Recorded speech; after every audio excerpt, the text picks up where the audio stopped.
Magandang hapon. Kamusta po si Presidente? Yes, okay naman siya. Nagkita kami ni former President Rodrigo Duterte sa loob. Nandoon pa rin siya sa loob ng hospital. So, hindi pa siguro siya all clear. Base siguro sa assessments ng doctors niya. He's in very good spirits. Meron siyang, tinanong ko siya kung kamusta yung pagkain. Sabi niya meron namang rice. And then, tinanong ko siya kung paano yung ulam. Sabi niya, half-half daw. So, hindi ko alam kung ano ibig sabihin ng half-half. Hiniling ko ba? Half-half. Bisaya lang tayo, Bisaya. Oh. Dami Bisaya.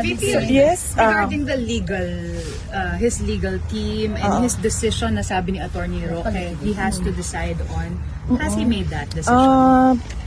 Very very general lang ang pwede ko i-discuss about the legal team and the legal strategies and kung anong mga ways forward legally.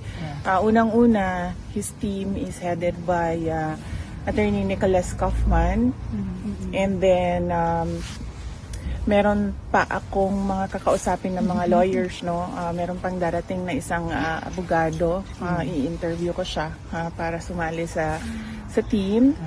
And then once maayos na yung team for ICC, magwi-withdraw si Attorney Medialdea kasi meron lang limited na mga slots for lawyers, and we want all the lawyers on board na merong ICC experience. So, ang ibig sabihin po ay pinili po ni Pangulong Duterte na legal aid. Kumbaga the court from the ICC For own money. for the Financial counsel. assistance. Kasi parang dalawa raw po yun. Either the court pays for the counsels or it's the Own money. president. Own money. Sa on that matter, no, it's best if you ask Nicholas Kaufman kung ano yung direction nila, since siya yung lawyer and si former President Rodrigo Duterte yung client. So I am just here to assist President Duterte sa pag-create ng legal team, kasi every time na pumapasok ako doon, pinapauwi na niya talaga ako.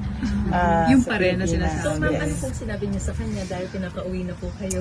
Paulit-ulit kasi siya sinasabi niya na, what are you doing here? Umuwi ka na ng Pilipinas. So, ayun, inaayos ko lang yung legal team. Meron na akong i-interviewin na isa pang lawyer.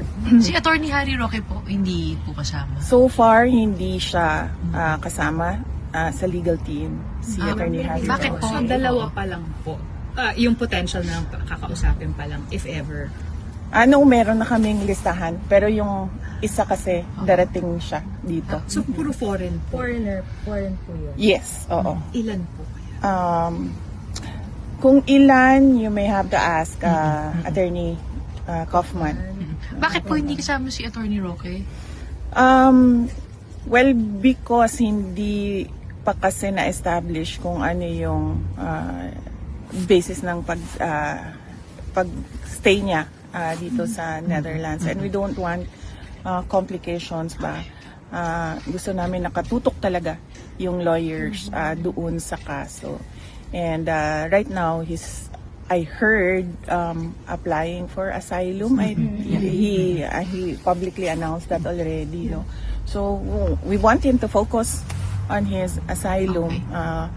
And then we want our lawyers to focus on the case. Yun po yung ginagamit yung basis din, no, to be able to get that asylum, sabi po niya. So he can defend the former president.